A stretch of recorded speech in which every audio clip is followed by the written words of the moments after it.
A bunch of you are new to the channel, so let me just reiterate some disclaimers that I made at the start of this series. Number 1, I haven't watched every single piece of wrestling in 1992. I'm not that psychotic, though I know some people who might be.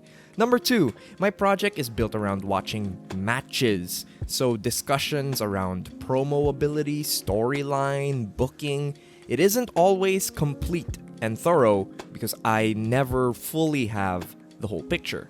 And number 3, I'm not always going to see the worst work that strong candidates do because my watch list was curated from various sources that highlight the best possible work. I am curating from curated lists that are based on curated lists that are based on curated lists, so on and so on. We're at like the 100th level of curation here, so some stuff is always going to be left behind. For this project, I watched and rated 296 different matches. This does not include matches that I either couldn't find or simply gave up on watching. Got it? Great. Let's move on to the video. Spin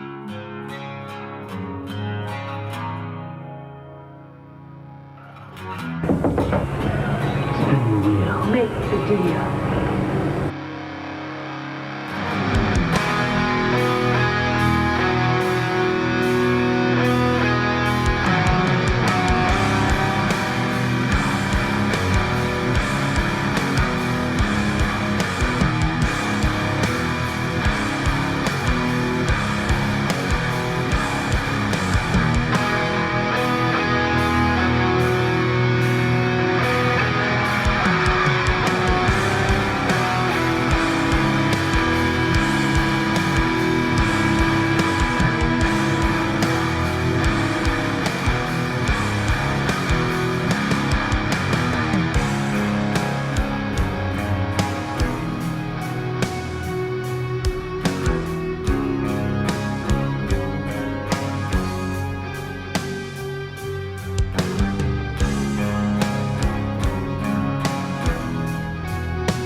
"1992 is fucking nuts."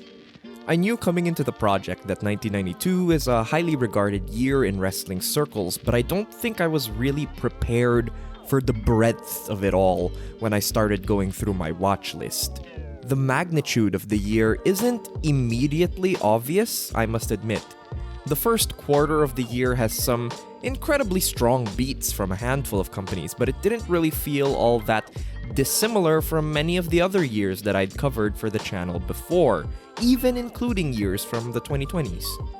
I think it really starts at WrestleMania, with both Bret versus Piper and Savage versus Flair on a single card. It felt like the floodgates of classic matches all over the world was simply thrown wide open. From that point onward, the quality and energy in the wrestling industry rose to an absolute fever pitch. For much of the back half of the year, it seemed that every single major promotion in the world had something incredibly strong and almost era-defining happening within. Let's break it down a little bit geographically. In North America, the WWF made the very wise, if likely forced, decision to center their top championship around three of the best of all time. 1992 saw the WWF title rotate between Ric Flair, Randy Savage, and Bret Hart, all of whom could be easily relied upon to deliver the goods in the ring. While the undercards didn't offer as much as compared to previous years, things like Shawn Michaels beginning his singles heel run definitely offered up strong bouts as well. Meanwhile, WCW started the year hot with the Dangerous Alliance running roughshod over the company. Combined with a hot cast of babyfaces to oppose them in Dusty Rhodes, Ricky Steamboat, Ron Simmons, Barry Windham, and top champion Sting, What you get is the first half of WCW's year being one of the best continuous runs of TV wrestling I've ever covered so far. That being said, things take a turn when Bill Watts takes over. It's not like everything immediately falls apart when he does, but a lot of that forward momentum gets lost as things dissolve more into debating about whether people should be allowed to jump off the top rope.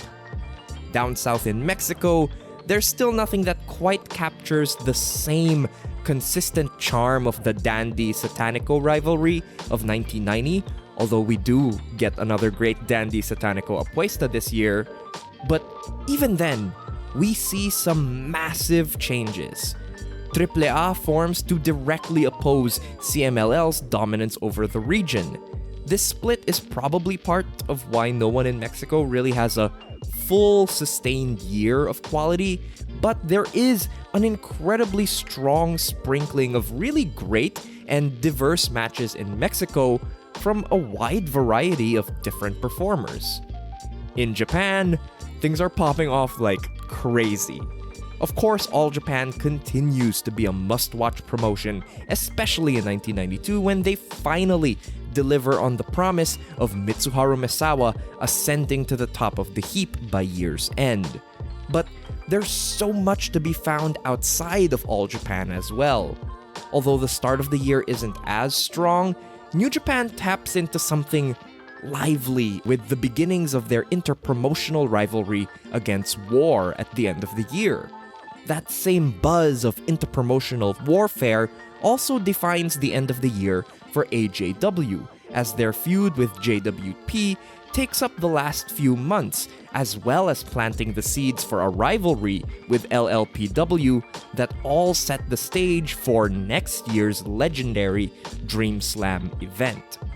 There's so goddamn much that happened this year, and so much of it was happening at an absurdly high level of quality. Typically, I have my year-end awards pretty much sussed out by the final quarter of the year, maybe even halfway, but 1992 necessitated a full view of everything before I could truly lock anything down. Believe me when I say I struggled to find picks that felt right because I was spoiled for choice across the board. In fact, going into a project like this, as with any of my other 1990s videos, I have guesses as to what my picks for each category would be just based on my own taste and the opinions of those around me that I trust. I found that across the board, in every single category we'll be discussing, I didn't come away with the winner I was expecting. So just keep in mind that the picks I chose in the end are the ones that stood out as the best choices in a year filled with greatness.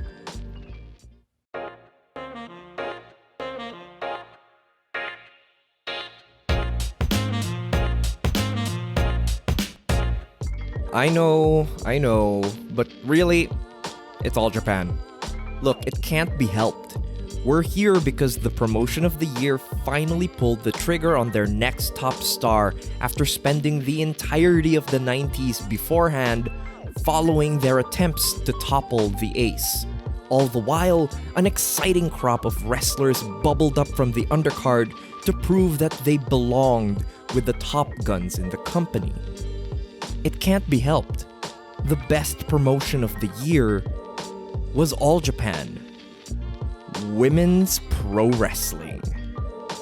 There were a few good choices for this pick. Consider what I say next a de facto honorable mentions. Of course, I wouldn't push back against anyone that said that All Japan Pro Wrestling was promotion of the year, especially given the wonderful payoff to Misawa's chase for the Triple Crown title and even the first match against Kawada. But All Japan spends most of the year spinning its wheels, playing the hits, not doing all that much new or exciting until Jumbo's illness pretty much forces their hand. I don't think anything sums up better why All Japan lost this spot than the final Misawa Jumbo match in the Champion Carnival, which ends in a 30-minute draw. No forward movement. WCW pretty consistently delivered at the top of the card, but after the Dangerous Alliance becomes less of a feature, the company's momentum kind of fizzles out, even with something as great as Vader Sting to anchor it. AJW, though, went from strength to strength in 1992, building momentum and rising up in my estimation until they became the can't-miss company of the year. Their early year is highlighted by two major feuds in the continuation of the Aja Kong Bull Nakano title chase and the competitive rivalry between teammates Manami Toyota and Toshio Yamada. Both reached new emotional highs at the back-to-back Kurikan shows on August 15th, which I think is where the tide fully turns in AJW's favor. From there, they just barrel on through towards Dream Rush, where they pull off so much in a single night. The final payoff to the Aja and Bull feud happens here. The explosion of the interpromotional rivalry against JWP reaches its zenith, and halfway through the card, Akira Hokuto even lays down a challenge to a certain wrestler named Shinobu Kandori.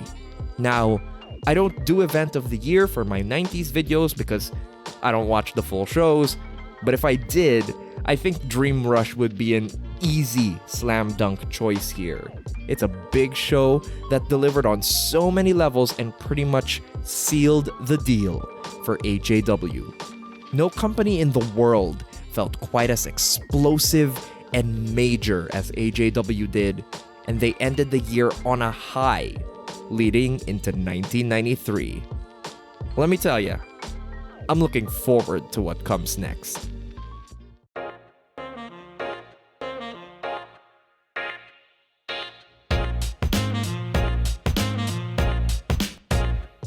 I genuinely had no idea who would take this award going into the project.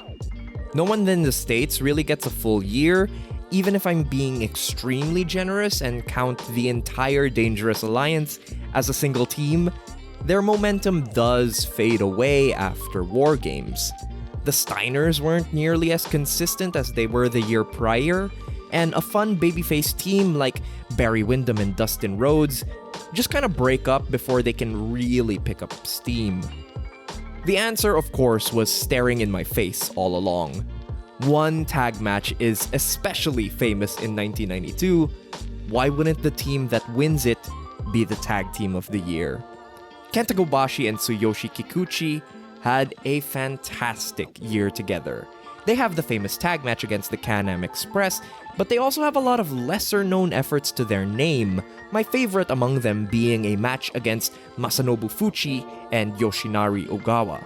Also, despite the Super Generation Army names typically being cycled in and out for 6 and 8 man tags, I enjoyed these two being pretty much attached to the hip for the most part throughout the entire year. Their best work was done together, and that work was the best tag team wrestling of the year. Honorable mentions include Manami Toyota and Toshio Yamada, Big Van Vader and Bam Bam Bigelow, and Jumbo Tsuruta and Akira Taue.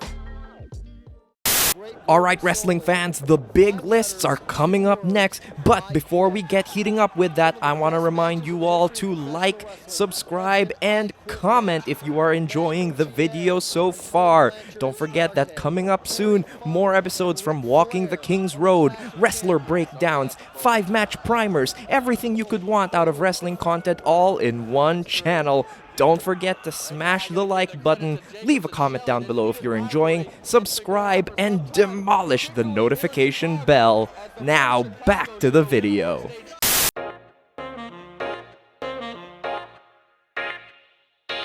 Honorable mentions for Match of the Year include Bestia Salvaje vs. Huracan Sevilla from CMLL February 14th, Pirata Morgan vs. Massacre from CMLL February 28th, Jumbo Tsuruta versus Mitsuharu Misawa from the All Japan Champion Carnival on April 2nd, El Hijo del Santo versus Espanto Jr. from UWA on May 14th, Stan Hansen versus Toshiaki Kawada from All Japan on June 5th, Manami Toyota versus Toshio Yamada from AJW on August 15th, Bret Hart versus the British Bulldog from SummerSlam 1992, El Dandy versus El Satanico from CMLL September 18th, and Kiyoshi Tamura versus Kazuo Yamazaki from UWFI October 23rd. Again, just to emphasize what kind of year 1992 was, this match is the bottom of the list. This match, a canonical WCW classic of the 90s, is only the 20th best match of 1992 for me. Don't let that seem like I'm disparaging this match, just that it speaks to the high level the industry was operating on this year. As for the match itself, it's just kind of immaculately structured by two of the very best in the American style of pro wrestling. I don't know the exact origins of the Iron Man stipulation, but I do believe this is the first instance of the match broadcast on the mainstream North American stage. And as that first encounter on this level, I love how much it codifies for future iterations. The way the heel gets a steep early advantage, how Rude sacrifices a single point in order to extend his lead, the tension coming down to the very last seconds of the match. It's simple stuff in hindsight, but always impressive to see done with such poise and care by two masters.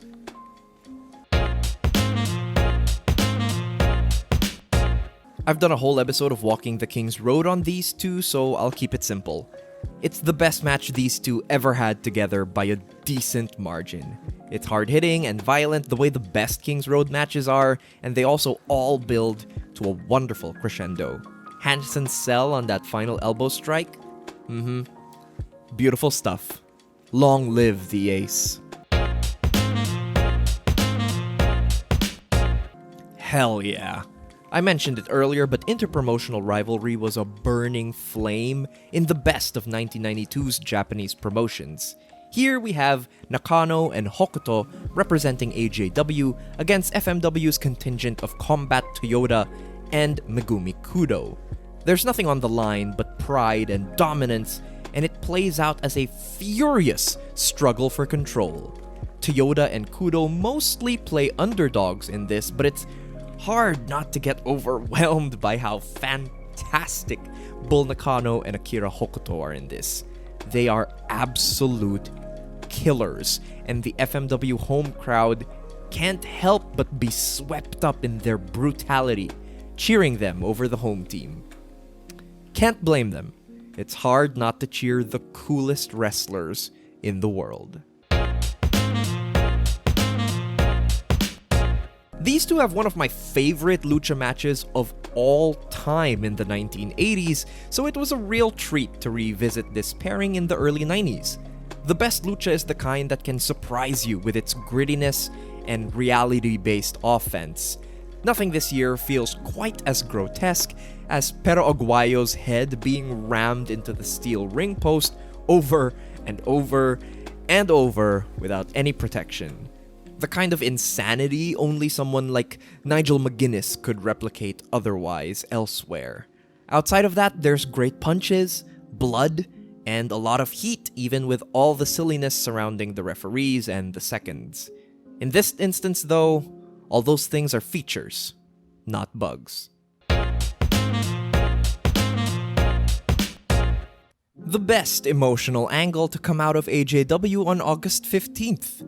You may have noticed that the famous Toyota Yamada hair match is in the honorable mentions.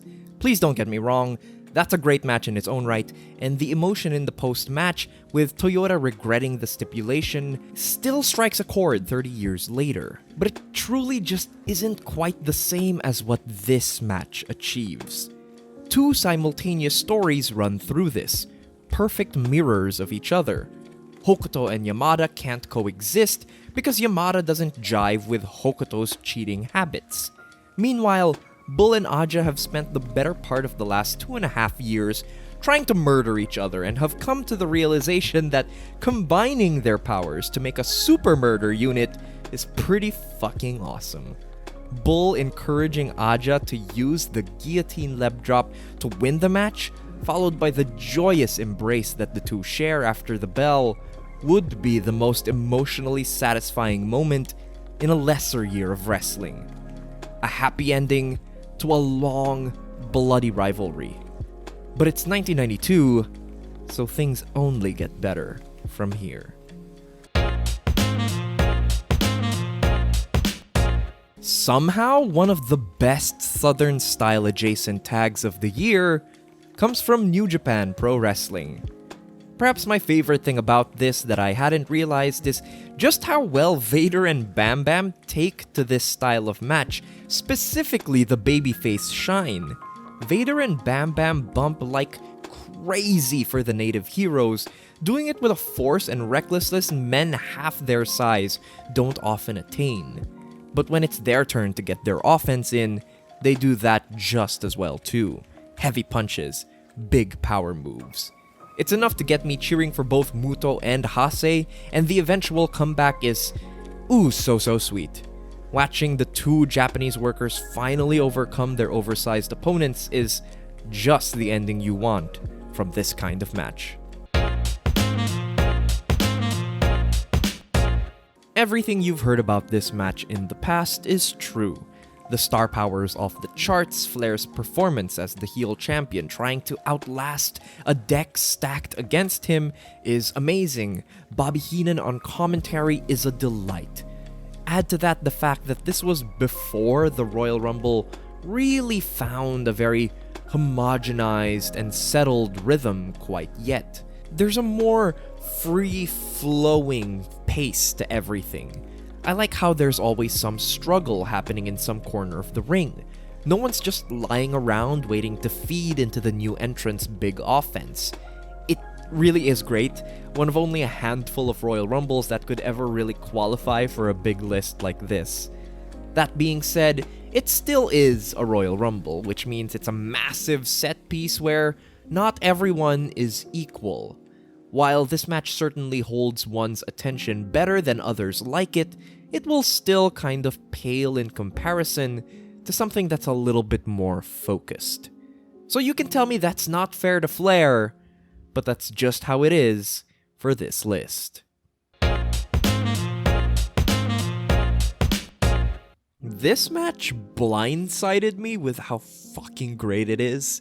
This comes after the much beloved Dream Rush main event in the AJW-JWP rivalry, but it still retains all that hatred and scrappiness in a different setting. There's just something about these interpromotional tags that makes everyone in them hit a little harder, push a little further. There's this sense that everyone here has to work harder for any kind of advantage that they gain. There's an uncooperative tone to it that helps the match instead of hinders it, as the stakes of promotional glory feel so major and all-encompassing. Ozaki in particular really shines in these kind of high-energy tag settings with her incredibly petty nuisance offense. She's an absolute gem, and Hota coming in as a furious ass beater, kicking her way through the JWP contingent, also just plain rocks. I wish more people talked about this one. It's a banger.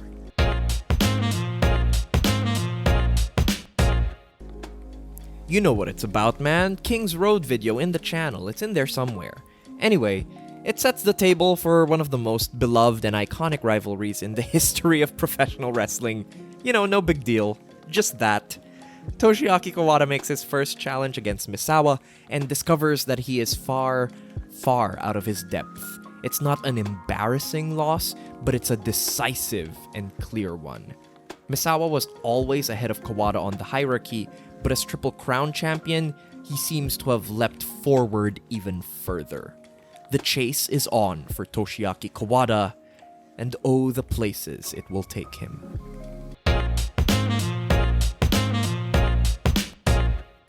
You can talk about Sendai on May 25th all you want. The actual best crowd of 1992 is in Korakuen Hall on October 23rd. This is one of the first matches in the New Japan War interpromotional feud, and boy, is that hatred seething in every corner of Korakuen Hall on this night. Koshinaka and Kimura are treated like the scum of the earth as invaders from Inoki's ivory tower come down to mix it up with Tenryu and his band of misfits. Koshinaka and Kimura wrestle like absolute bastards. They're cheap and dirty, literally biting and scratching their way to every advantage. They bully Kitahara because they know they can afford to, but when Tenryu is able to enter the match, he moves with a righteous and vicious fury unlike anything else on earth. Even the simple act of walking along the ring apron towards the enemy's corner feels every bit like a ticking time bomb when performed by Tenryu. The heat and chaos expands to everyone in the vicinity of the ring. Even the seconds each team have at ringside burst into a brawl of their own that add to the crackling animosity in the air. The cherry on top of all of this is the post-match. The New Japan contingent's defeat plays on a monitor, and the camera pans back to reveal that Riki Choshu is watching his men eat the loss. Such a simple, almost cinematic cliffhanger to lead into the rest of this rivalry. Absolute perfection. Tenryu may have won the battle, but the war is far from over. At this point, we're only halfway through the list. 10 matches remain, and now I'm going to say something just a little bit spicy. This year, the following 10 matches are all better than 6-3-94. Just a wonderful brawl that showcases a fun dichotomy between the workers involved. Of course, the Falls Count Anywhere stipulation favors Cactus Jack, and he definitely delivers the goods in this. I love how Jack starts the match out on the big ramp to meet Sting head-on, and how Sting charges into that challenge ahead of him without fear. Of course, much of this plays out on the floor and the ringside area, and there's no shortage of horrific bumps, mostly supplied by Cactus Jack, on the concrete. Sting works to try and out-wrestle and outsmart the Madman by doing actual, honest-to-God pinning combinations on the floor, and it is some of the most charming babyface work I've ever seen in my life. Sting's best work this year comes from trying to solve violent opponents, and his work navigating the waters of Jack's domain and figuring out how to defeat this maniac is so satisfying. A delight of a brawl, all done in less than 15 minutes. Together, Bret Hart and Roddy Piper raised the bar for what it means to be at WrestleMania. This elevates the quality expected from a WrestleMania match in ways unseen since Savage vs. Steamboat, and this is the superior match between those two as far as I'm concerned. This is a masterpiece, meticulously structured to get the maximum drama and conflict between two babyfaces. It's a story of grievances paid back in kind as the two men play a little dirty to overcome the other. They're not bad guys, really, but they do bad things, and it leads to Bret getting busted open and having to fight for his life to try and win the Intercontinental title. The emotional climax, of course, is Piper considering whether or not to take things the extra mile and use the ring bell to attack Bret. It's the classic wrestling morality tale done to death in lesser hands over the years. Here, though, while it's not perfect, it still works. For one, Piper's acting just works a lot better for me than most modern imitators, and his choice has instant ramifications here, as Bret uses the hesitation to find the single crack needed to win the belt. Piper understands that he got played though, and extends a hand of friendship to the Hitman after the match. Piper loses the title, but retains his dignity. Decide for yourself if the choice was worth it.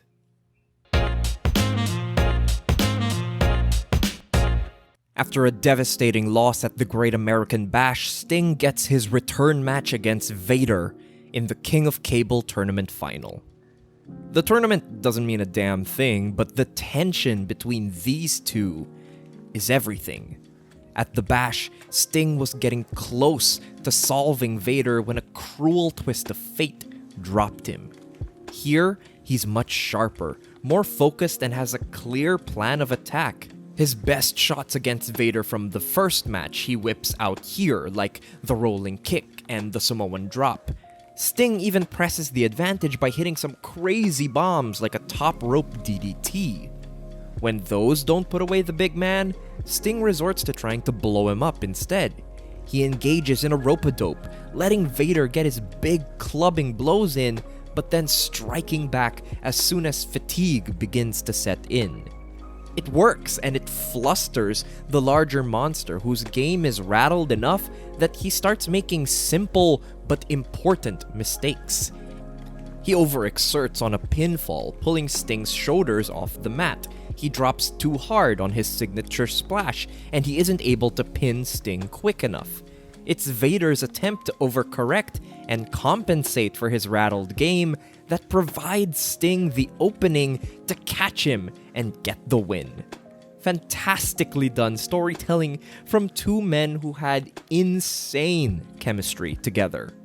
This rivalry tells such brilliant in-ring stories, and this was a beautiful way to cap off their feud, at least for 1992.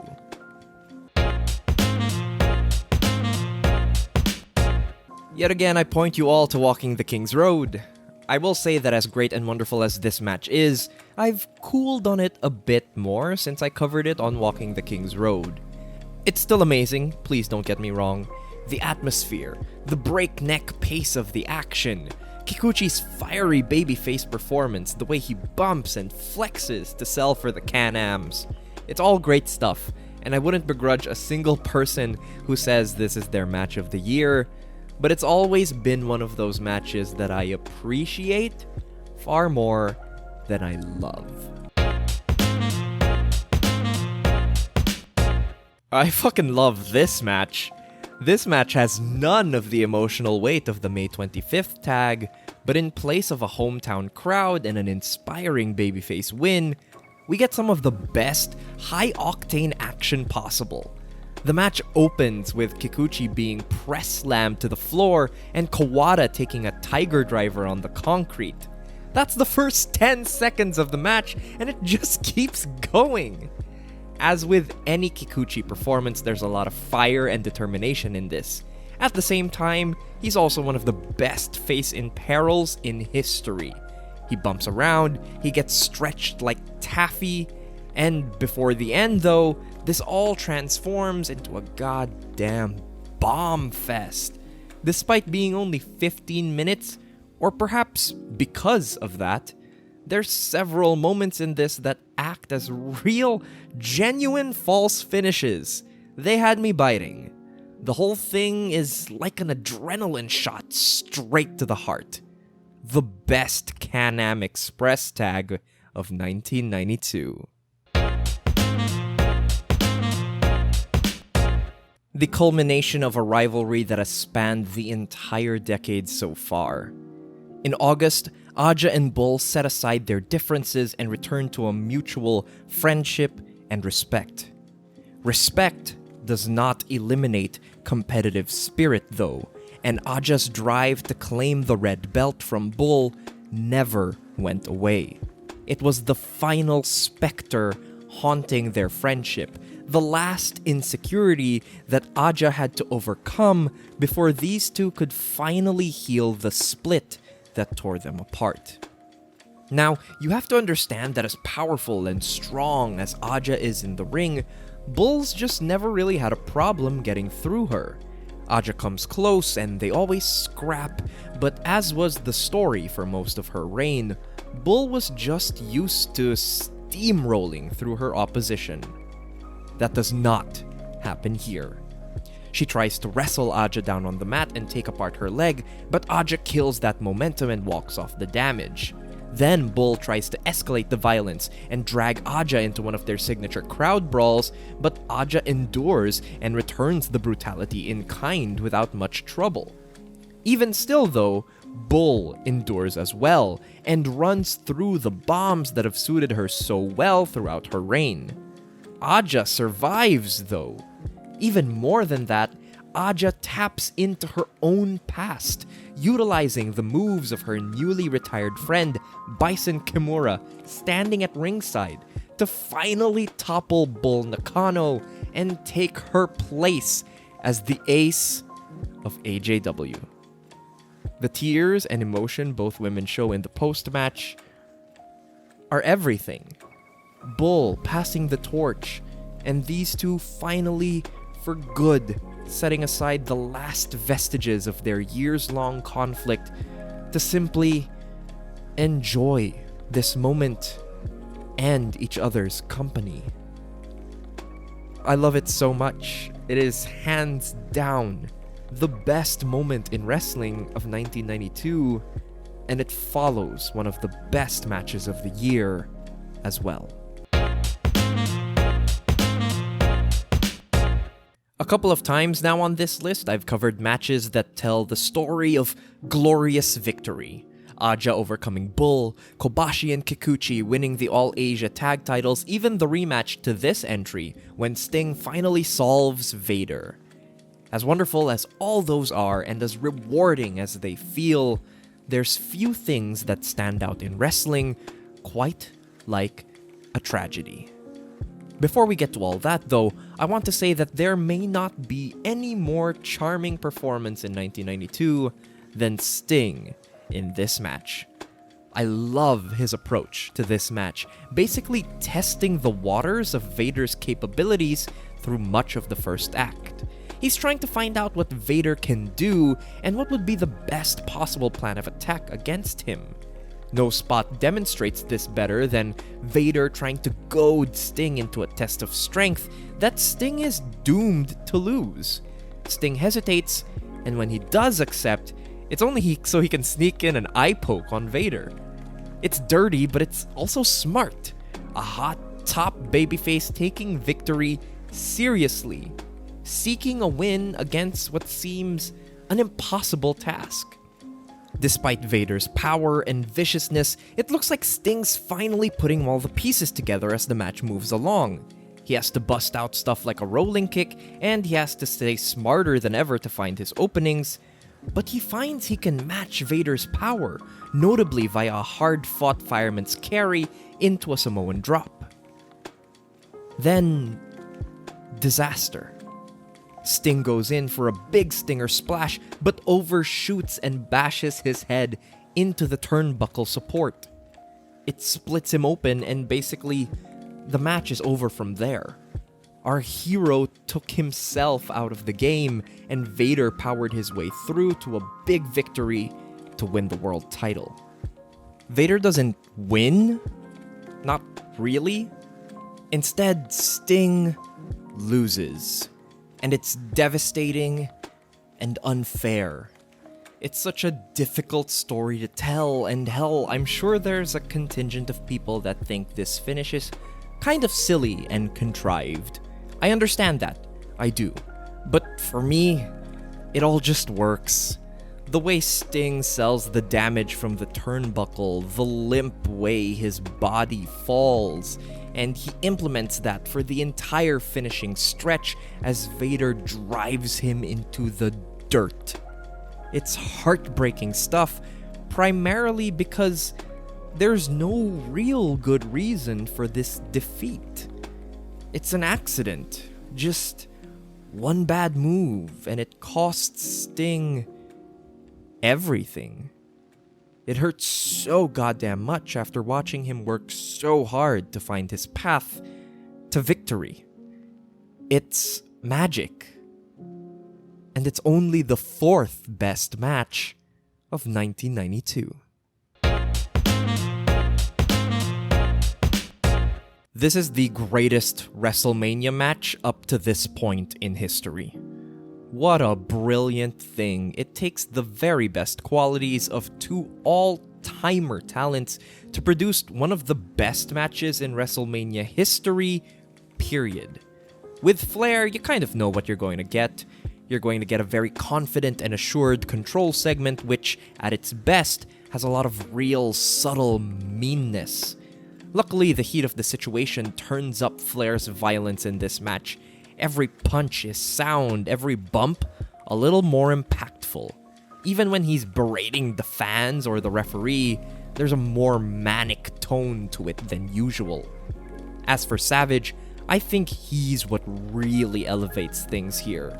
Not to say that Flair isn't great, but I don't think Flair has this match with anyone else in the WWF in 1992. Savage is what brings the heat. His anger cuts through everything. It drives him to jump Flair pretty much at the bell and kick things off violently. Flair, for his part, understands that he has to meet that energy and amplify his own performance to avoid looking lesser than. This match also performs the difficult trick of extending beyond what feels like a natural finish without feeling bloated and contrived. Macho Man makes a climactic comeback early, but a combination of Mr. Perfect's interference, a blade job, and some leg work make for an extended finishing stretch that gets you biting on every single near fall. For my money, this is one of both men's absolute best work. The grandeur and scope of WrestleMania, combined with two powerful, charismatic forces in the ring, clashing and bringing out the best in each other. Few people in wrestling are as hateful as Ric Flair yelling, "This is for you, baby!" at Miss Elizabeth while battering her husband, whereas Macho Man limping his way to victory feels so damn earned and glorious. It's the feel-good WrestleMania blockbuster of the season, one that the WWF will not be topping for quite some time. Easily the best WWF match of the decade so far. I actually wrote about this match in detail for Fanbyte recently, rest in peace to all my homies. Find that link down in the description. But I'll go over this briefly again. WarGames rules, it's a simple stipulation that requires a few key things. A bunch of people need to bleed buckets, a bunch of people need to bump into the steel, and the violence cannot stop at any point. Also, the heels must win the advantage. The best WarGames matches are filled with balls-to-the-wall action, and of the traditional WCW iterations, I don't think they ever got any better than this one. An all-timer cast, combined with a pretty much airtight match structure. And I don't just mean that the heels have the advantage and the babyfaces turn the tide. I mean things like Medusa dropping her shoe into the cage as a weapon, or Sting and Nikita Koloff having a brief moment of reconciliation that involves self-sacrifice before leading into the match beyond. There's so much to love here, from the chemistry that Austin and Wyndham show early on, to Steamboat being a generational sympathetic babyface, to Arn Anderson bleeding his guts out like only he knows how. The contrast between Sting and Nikita putting their issues behind them and the Dangerous Alliance imploding in the closing moments is the best kind of chicken soup pro wrestling morality that leaves one satisfied and comforted. The best kind of Southern wrestling, if you ask me.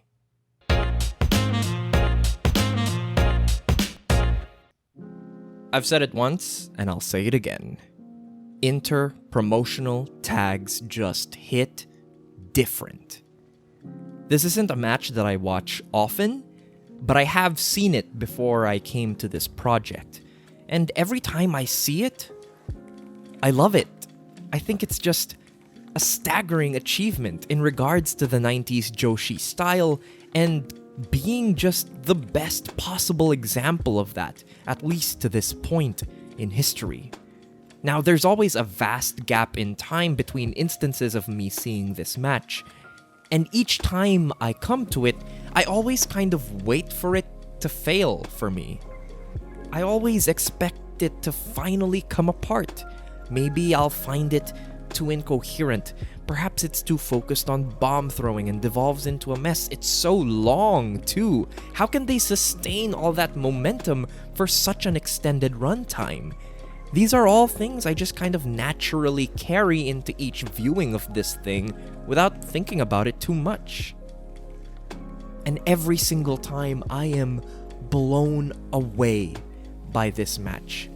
To write it off as just an extended bomb fest feels so reductive that I always look back on my cynicism entering this with a little confusion. Like, yes, Joseph, it's a match that leans into a maximalist vision of pro wrestling, but it's one that understands how to add weight and value to that particular philosophy. This go-around, my viewing experience felt even richer than usual. For one, this was my first time seeing the match with a lot of the pageantry of the build-up. In particular, Yamada and Kanzai's heated confrontation at the press conference informs so much of the opening moments as well as their animosity throughout the entirety of the match. At the same time, there's the added dynamic of both teams being comprised of competitive rivals. Ozaki and Kanzai regularly wrestled on opposite sides in JWP, while Toyota and Yamada spent the entire first half of the year in a self-destructive game of one-upsmanship. When the bell rings, it really is just all action. It's a 40-minute 2 out of 3 falls match that just breezes by. Yet somehow, each moment is breathless, almost agonizing with the kind of impact and brutality and hatred that these 4 women bring to the affair.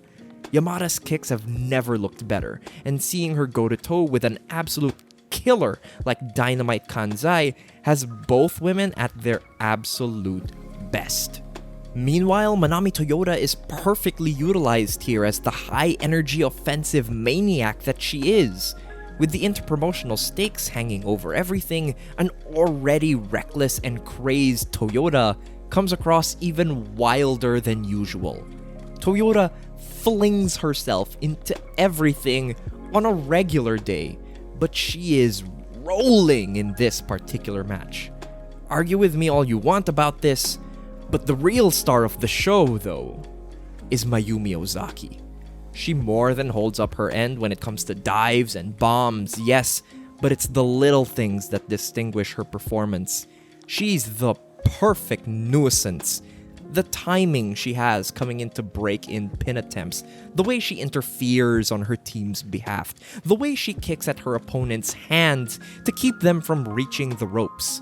I am not exaggerating when I say that it is one of the greatest heel tag worker performances of all time. You know what? Forget that. Let's qualify that a little less. It's one of the greatest heel performances of all time in general.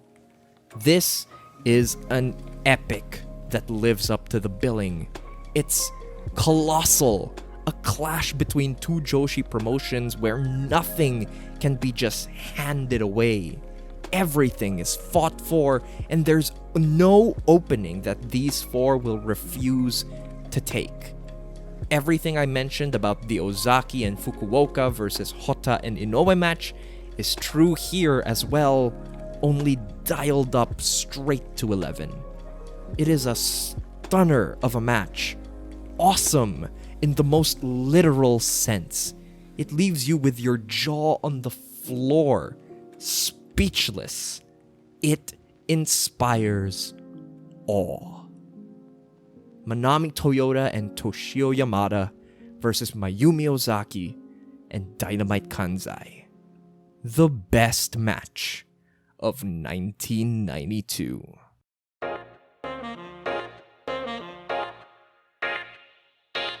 honorable mentions for this list include Barry Windham, Masanobu Fuchi, Bobby Eaton, Steve Austin, Hiroshi Hase, and El Hijo del Santo. I wouldn't begrudge anyone who had someone with a fuller year like Barry Windham or Steve Austin on this list in place of Ozaki. It's just that whenever Ozaki shines, it's by looking like the best wrestler in some of the year's best matches. She's the best performer in the match of the year and a key focus in another top 20 match in the AJWJWP rematch on December 1st. She also has some lesser-known bangers like the one teaming with Cutie Suzuki against Dynamite Kanzai and varying partners throughout the year. Her performances just leave a bigger overall impact than people in my honorable mentions who may have been a little more consistent. Speaking of big performances that dominate a case while lacking the necessary volume, there's Ric Flair. Flair doesn't have a long list of great matches in 1992, but the great matches he does have are canonized classics in pro wrestling. I don't think it can really be understated what a boon it is to him that he is the central performer in the 92 Royal Rumble, you know, the one everyone says is the best ever. And then to follow that up with the WWF title match against Savage, yeah, that's just out of this world stuff. But don't overlook some of the smaller matches. For example, Flair has a really great 2 out of 3 falls match against Tenryu late in the year in Japan that adds some nice dimension to his case. Plus, the TV match where he regains the title from Savage is another low-key but strong addition to his year. Ric Flair in 1992 was the embodiment of quality over quantity. The top heel in WCW's best heel act in the Dangerous Alliance. I am personally hot and cold on Rick Rude, to be honest. I will admit that he's a bit of an acquired taste. His singles matches trend towards being slower affairs. The dude likes a good long hold on the mat, and he's not exactly Vern Gagne cranking on those things either. However, there's a lot to like about Rick Rude. When he's finally the one getting thrashed by the babyface, he finds that perfect balance of being a silly goof with his sell without degrading any of his credibility. How you take to his heel shtick really will dictate whether you enjoy Rude or not. Luckily, I think all the shtick makes the slower parts of his matches kind of worth it. I don't think there's a better summation of Rude than getting all his whole heel pre-match shtick over in Japan, and then going on to not really have great matches once the bell rings. Luckily, he does have great matches in WCW, where it's the many tags as part of the Dangerous Alliance, or the delightful series against Ricky Steamboat that really build up his case. If the G1 stuff lands a little better, he ends up much higher on this list. But as is, number 18 ain't bad.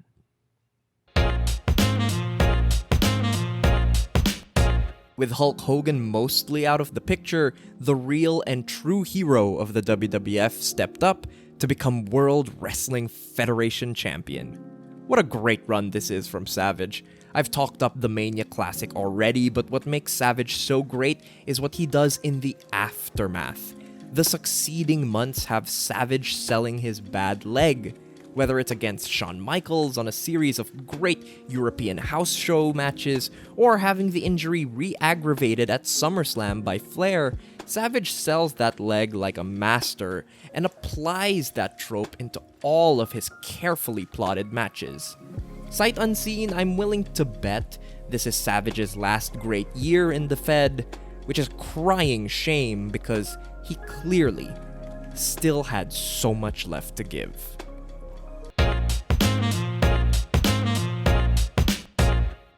Bret Hart finally makes it onto this list now that Vince gives him the chance to flex his abilities in more singles settings.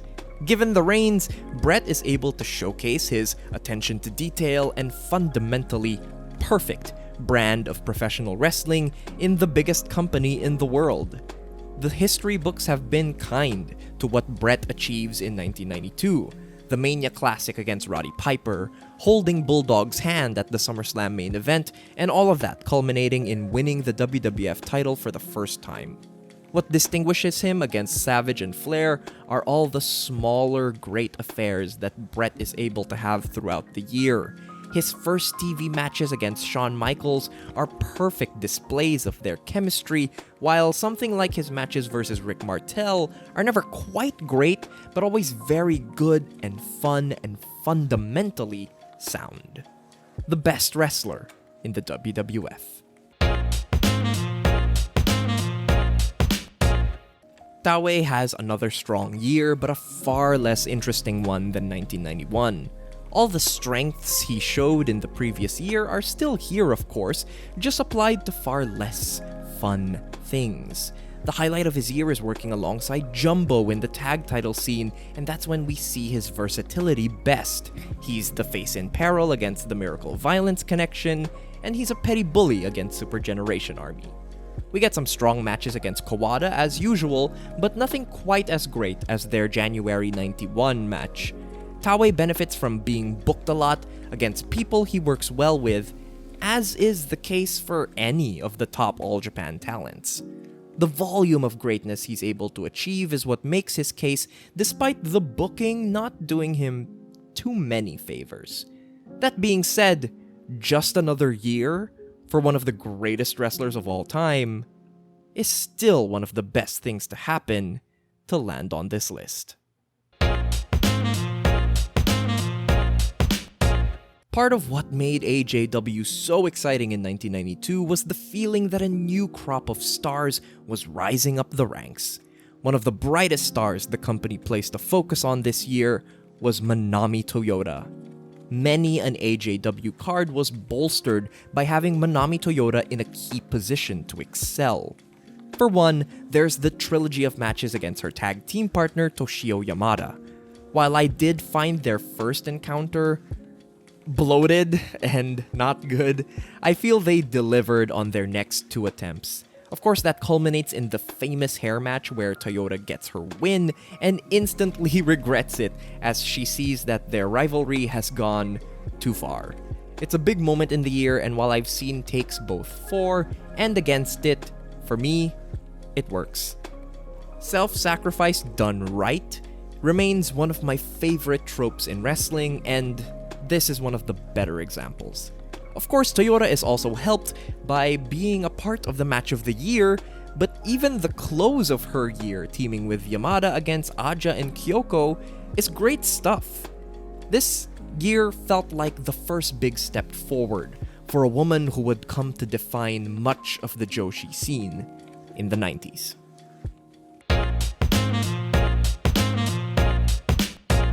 Akira Hokuto just rules, man.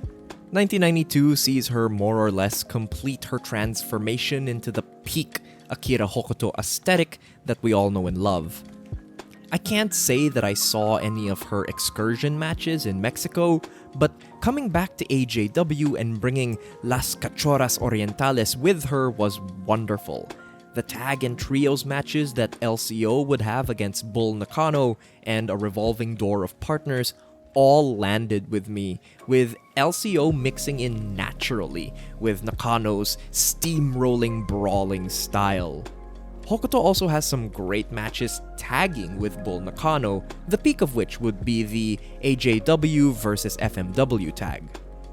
The future looks bright for Akira Hokuto, especially since she ends the year by openly challenging LLPW's Shinobu Kandori to a one-on-one match, furthering AJW's interpromotional ambitions. Who knows? Maybe Hokuto has a pretty decent 1993 in her as well.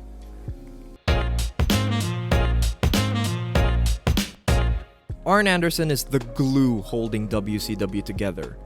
Through shifts in power and people coming and going, AA could always be relied on to deliver the goods. For my money, he's pretty easily the best worker in the Dangerous Alliance, a stable that's ridiculously stacked in terms of talent available. As great as everyone in that team is, though, It's Arn Anderson that far and away distinguishes himself as the best of the bunch.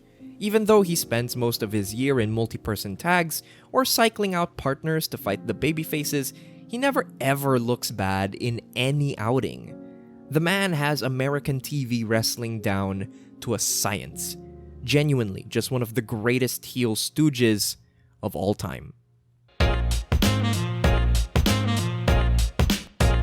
While not quite as obviously spectacular as her tag partner Manami Toyota, Toshio Yamada had a very strong year as one of the central figures of AJW in 1992. Her more grounded bombs and kicks make for a nice contrast to Toyota's reckless high flying. At their best, they're pretty spectacular opponents that create incredibly exciting escalations of explosive bomb fests that really can be quite convincing with their near falls. At their worst, you get a 40-minute draw at the start of the year that isn't all that good. Again, Yamada is helped by her participation in the match of the year where she really gets to display her viciousness by scrapping with Dynamite Kanzai and unleashing some hellacious suplexes in the process as well. The heart of her case really comes from being a key player in both the major main events of August 15. I've talked about the hair match already, but in her other match that day, she makes for a fun, by-the-book babyface pushing back against Hokuto's more chaotic cheating. It's a year filled with quality from her, really rising to the challenge of the opportunities she's been given. 1992 represented Aja Kong finally ascending to the spot that she'd been seeking since breaking off from Bull Nakano's Gokumon To stable in 1990. The final chapters of this story don't quite play out the way one might expect, as what was so violent and heated in the past turned into something far more respectful by the end. There's something special about a story in wrestling of all things becoming about healing wounds and building bridges. Aja Kong is one of the rare performers who can pull that off, while also remaining one of the most violent and brutal workers in the history of the game. There's an earnestness to her that shines through in her best moments this year, embracing Bull on August 15th, taking Kyoko Inoue into her arms when the tag league ends. There's a warmth to her that's just so magnetic that comes through in 1992 more than it did in the last few years of the decade. Few things in wrestling are better than an ass kicker with a heart.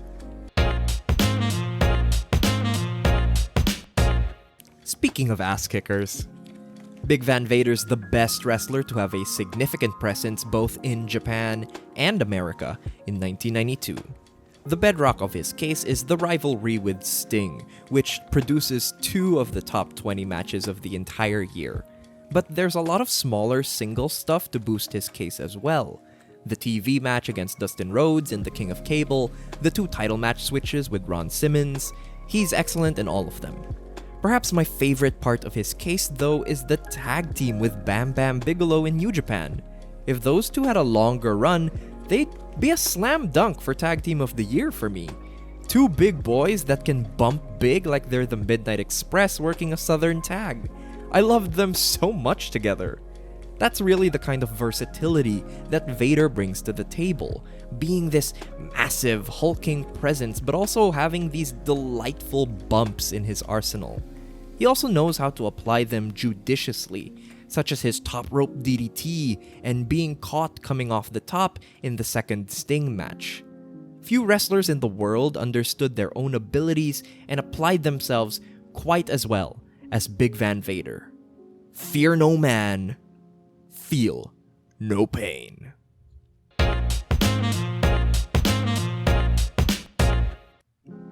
Dustin Rhodes delivers on the promise of the last quarter of 1991 by becoming one of the top babyfaces in WCW.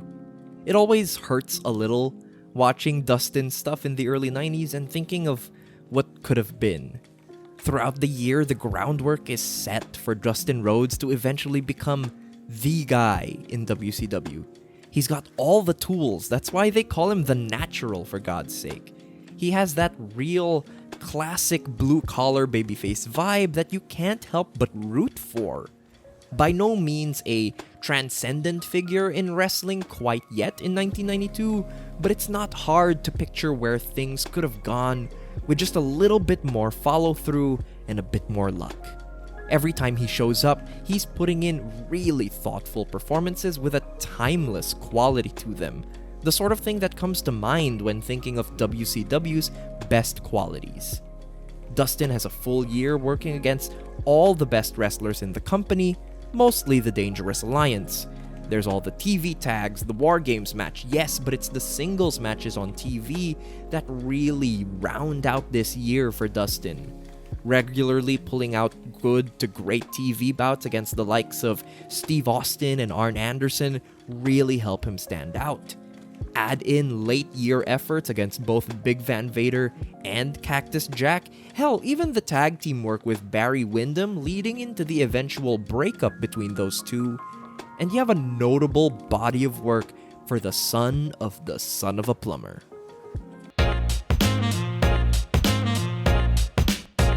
In his final year on top of the heap, Jumbo Tsuruta remains one of the very best professional wrestlers on the planet.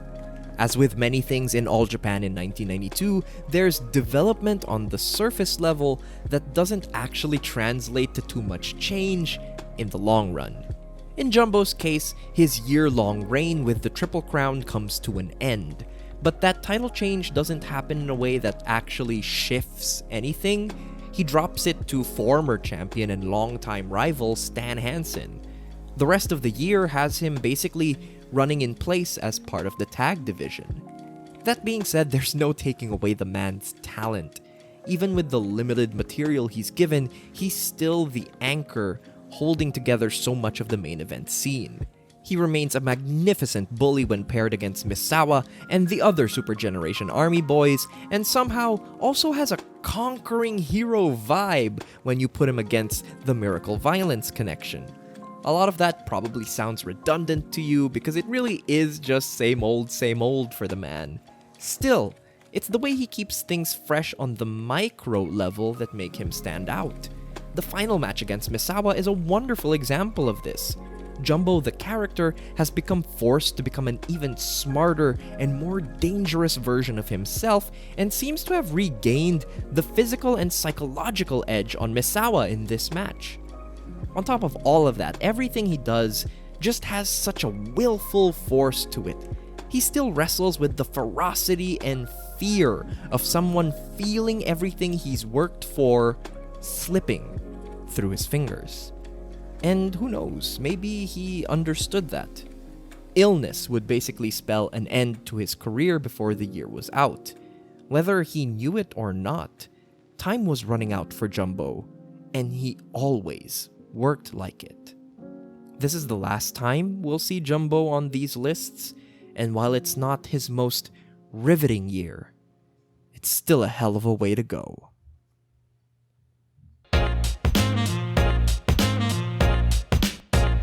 The Dragon came home and set the world on fire. Going into this project, I knew Steamboat had some great material on the horizon. The WarGames match and the Iron Man match against Rude are incredibly famous. What I really underestimated, though, was the depth that Steamboat would have in 1992. The man wrestles a full year with WCW, pretty much always close to the top of the card, and more often than not, he was the best performer in any given match.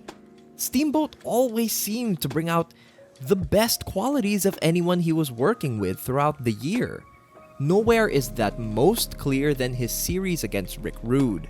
I talked about how Rude's work can be a bit of an acquired taste, but no one made Rude easier to enjoy than Ricky Steamboat. And the Dragon never did that by dumbing things down, quite the opposite. Steamboat always made every match he was in more interesting, whether that was by virtue of his selling, his mechanically perfect offense, his sense for match structure. Whatever it was, Steamboat made things better for everyone that he worked with. Sometimes that looked like structuring a 30-minute bout filled with twists and turns and momentum shifts like he did against Rude. And sometimes that means taking the injuries from said 30-minute epic and bringing that into play for television matches weeks down the line to add new drama to familiar pairings. Unfortunately, his year doesn't end all that strongly, and he's saddled with having to try and get Shane Douglas over in a tag team. That doesn't go great for Shane, but Steamboat remains looking like one of the best in the world every time he steps into the ring. Truly, unquestionably, one of the greatest of all time.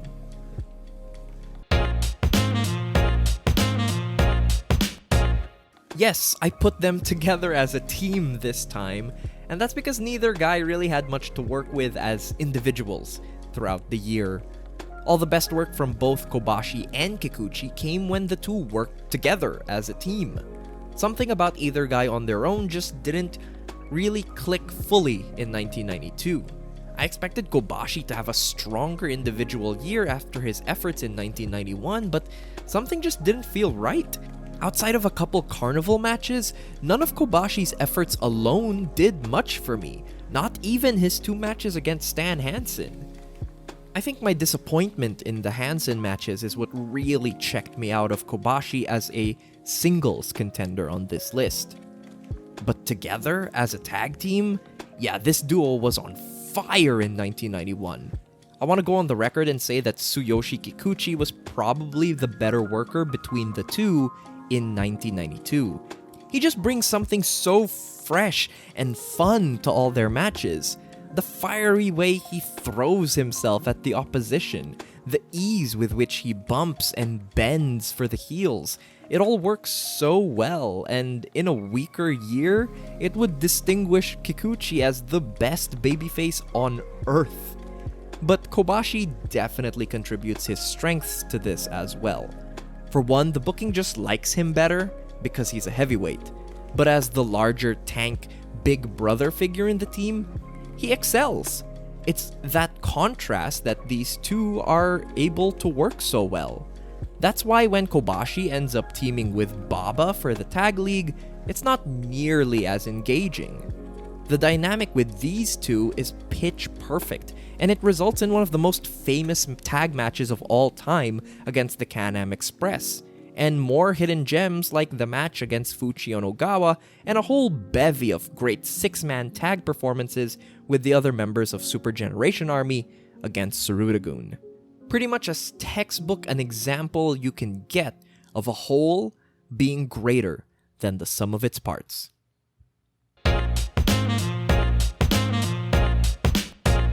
In a year when so much in All Japan felt stagnant, Misawa, completing his ascent, maintained a certain level of dynamism in the promotion.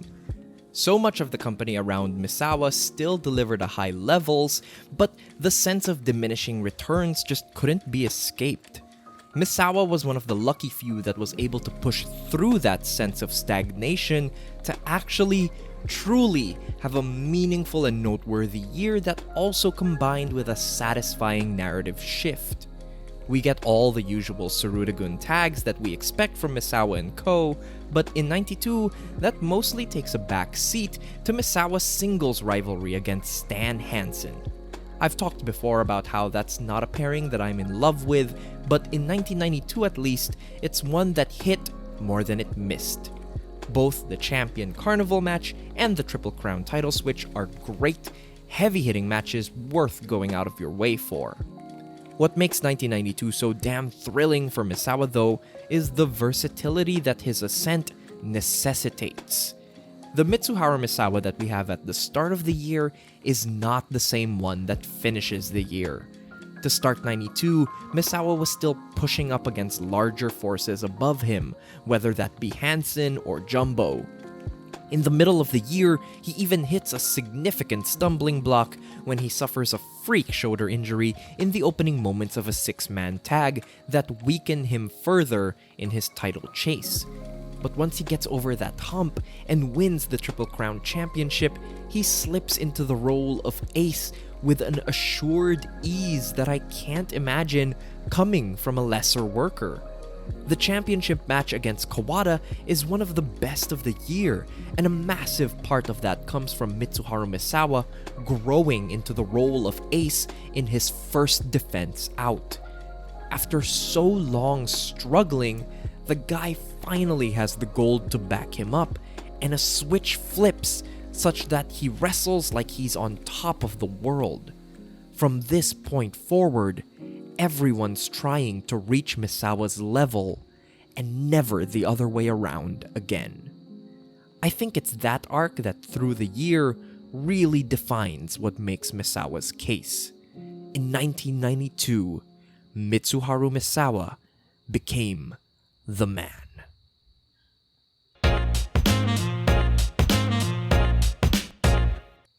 So here's the thing, if we're just talking about who had the most great matches in 1992, Toshiaki Kawada kind of runs away with it.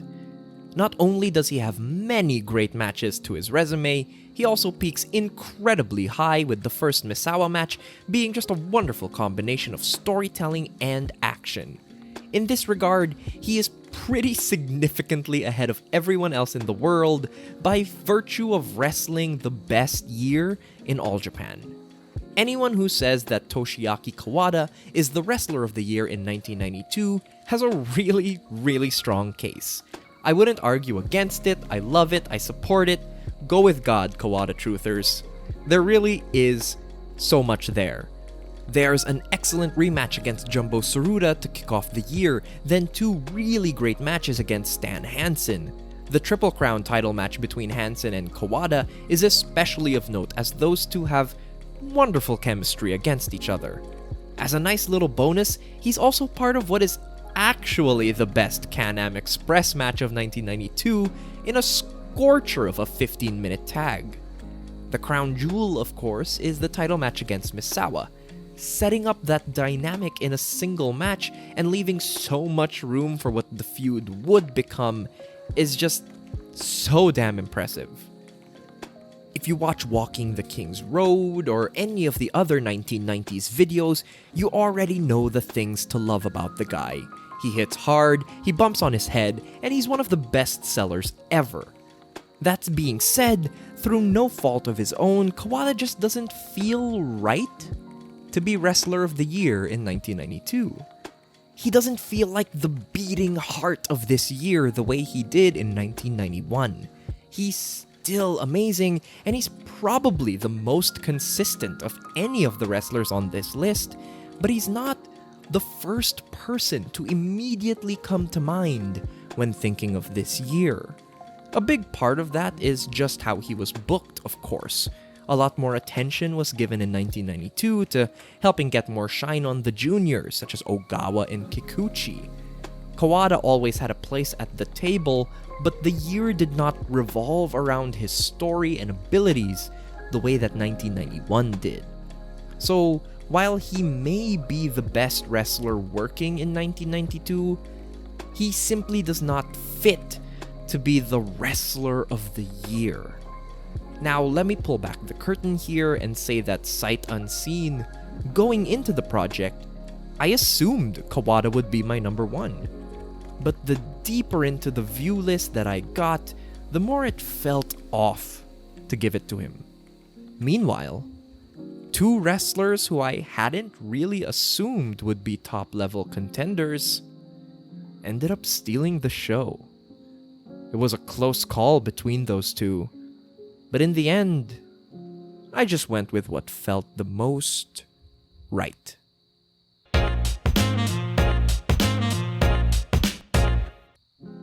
The best babyface anywhere in the world in 1992. Sting's greatness in 1992 wasn't instantly obvious to me in the early stages of the project. That's not to say I don't like Sting. Of course I do. Stylistically though, he's just not the kind of wrestler that immediately jumps off the page when I'm doing these yearly projects. He's a great wrestler, yes, but I've personally just been more partial to the Japanese styles of pro wrestling or towards more technically minded pro wrestler, and that's just personal taste. In spite of my own preferences though, Sting was already building up a surprisingly good resume at the start of the year. He teams with Muda against the Steiner brothers to have the best match at the January 4 Tokyo Dome show. He has a really strong heavyweight title match against Lex Luger. Then there's the WarGames match where he's a late entrant, but still a big part of what makes it so great. It's the Falls Count Anywhere against Cactus Jack when my interest gets piqued. Something about Sting going for pinning combinations on the floor and overcoming Jack at his own game unlocked something in my brain. It was one of the best individual performances from anyone all year. Not only logical, purposeful, and exciting, but much more importantly, wildly endearing in ways no one else in North America was all year. At this point, I've gone on and on now about the Sting versus Vader matches, but they really are that momentous that someone can build a Wrestler of the Year case off of those two matches alone. I would never diminish the contributions that Vader made to those matches as the hard-hitting behemoth, but it's Sting that brings those matches to life. He breathes so much goddamn color and vibrancy into them, such that you're living and dying by his every attempt to knock the big man down. It was around that first Vader match that it finally hit me why I was taking to Sting so well. Sting in 1992 reminded me of peak John Cena. Just this truly honest-to-God likable and virtuous babyface that told simple in-ring narratives that unfolded in extremely compelling ways. He's able to walk this fine line of being this big-muscled heavyweight but finding opportunity to be vulnerable. It's that vulnerability that makes his eventual hard-fought victories so damn satisfying. It's no coincidence that Sting appears on the Match of the Year list more than any other wrestler. Every time he shows up, he provides such an emotional performance too. Reconciling with Nikita, the tragedy of losing to Vader, and the triumph of the eventual victory. They're all these huge moments in the year that have Sting right at the center of them. It's not a perfect year though. There's a few months where nothing of note really happens for Sting and other stretches that actively work against his case. Perhaps most notably, the debacle that is the Jake Roberts feud stands out, funny as it may be in retrospect. That's really what keeps him out of the running for number one. And of course, it's a matter of circumstance, of time and place, more than anything. That kind of sums up Sting in the end, doesn't it? Tragedy that happens out of nowhere. The other person doesn't really win, it's just that Sting loses. Here's the thing though. Unfortunately for Sting, to be the best wrestler in the world in 1992, you also had to be the best wrestler in the best promotion.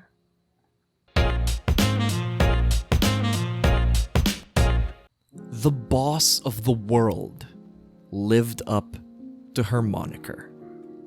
Much like Sting, Bull Nakano's case for the year snuck up on me while I was researching this video. Bull isn't a stranger to these lists, and if you watch back my videos for 1990 and 1991, I make it clear that her greatest asset is her aura. That's something that remains true in 1992. The presentation behind Bull, the confidence she brings to every match, it is overwhelming. Across my entire wrestling fandom, few people have felt so effortlessly cool and badass as Bull Nakano. Even on just a gear level, this lady used to come out to matches wearing a jacket with the American flag on one half and a hammer and sickle on the other. Just, yes, perfect wrestling fit. The thing with Bull is that she can always back that up in the ring. AJW's in-house style often moves at an incredibly fast pace, with workers like Manami Toyota and Kyoko Inoue flying about all over the place, coming off the top rope, all that jazz. Bull is just a wrecking ball that smashes through everyone in her way. The speed you gather only means you're running into her unstoppable frame even harder. AJW was filled with exciting action all year, but never was it more fulfilling for myself than seeing Bull Nakano tear her way through the competition. Bull's victory on this list reminds me of the FMW AJW interpromotional tag against Combat Toyota and Megumi Kudo. Bull showed up in unfamiliar territory against a crowd predisposed to root for her opposition, and she ran through them to end up on top and sway the crowd's loyalty in the process. I had my pet favorites coming into the year, and as great as they may have been, they just really couldn't hold a candle to what Bull delivered. Yet again, I point to the fateful August 15th Korakuen shows as the turning point for many of AJW's top stars. For me, that's when I truly started considering that Bull Nakano just might be the wrestler of the year. And of course, that's entirely because of how her performance that night ties into the core of her case: the rivalry with Aja Kong. After so long fighting, seeing those two work in unison was magic. Bull clearing the path for Aja to hit the guillotine leg drop, essentially passing down one of her greatest weapons to the woman who would soon be Ace, felt like one of the biggest deals anywhere in the wrestling world in 1992.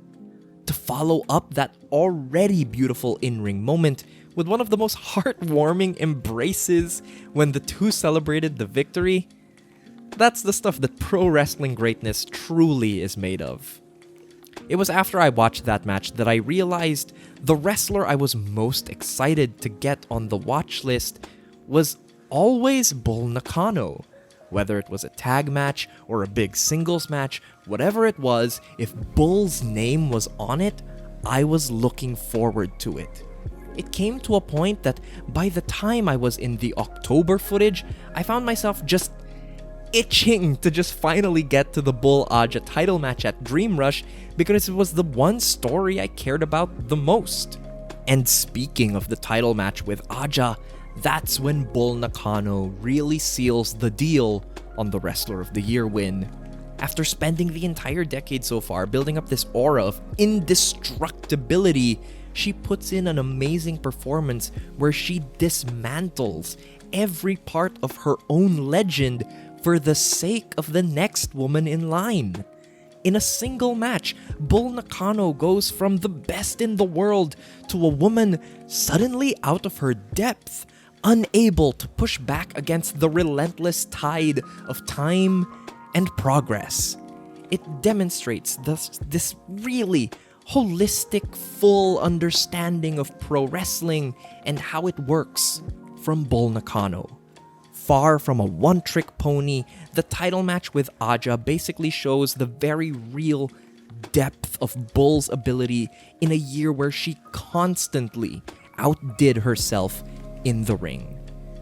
There's just a satisfying neatness to how Bull Nakano fits into 1992. The top wrestler in the best company, entering her 10th year of her career, all leading to an inevitable showdown with her most famous rival. It's all there. The matches, the narrative, the sense of rightness that encompasses the kind of person who I want to top these lists. Bull Nakano, the boss of the world, the coolest wrestler of all time, the best wrestler of 1992. Hello everybody, and thank you so much for making it to the end of the video. I want to send a massive thank you to some people who helped me put this huge thing together. Thank you to SamTheVAMod, as always, for his wonderful editing work. The same goes out to IQWrestler. She made the title sequence that goes in at the start of the video. Thank you to Dylan Briones, who made the 4 Pillars artwork that you saw in the Wrestler of the Year section. And thank you to Nova for helping me find a lot of the footage that I needed for my research. And of course, a huge thank you to my supporters over on Ko-Fi. Sophie. Thank you to one-time donators in Ariel, Ben, Nova, Juan C. Gonzalez, Gary, Woo, and Mike S. And thank you to my monthly subscribers in James Draper, Captain Jack Heartless, Eddie Roberts, Jacob Dickens, Matt Brummett, Chick Fritz, Spiders in My Bed, Timothy R. Buchner, In Delane, Donomatic, Peter Vinnison, Kid Kingpin, Joe Humphreys, Christopher Jackson, Saltine Daltine, Dustin Faulkner, Edgar Molina, Four Pillars of Hell, Sean Emily, Mason Rollison, Carve Kutta, Jacob VR, Craig Jones, Merch Table Mafia, Clem DK, Suitcoat Man, Ando Commando, Con, Shane, Vibe MD, Christoph, Questin Besnahard, Matthew Haggerty, Christopher Rod Richards, Dom G, Cathal Cully, and Austin Shermer. You guys are absolutely awesome. Thank you so much for supporting the channel, and thank you guys for sticking around. You guys are great and wonderful. Thank you, and have a good one.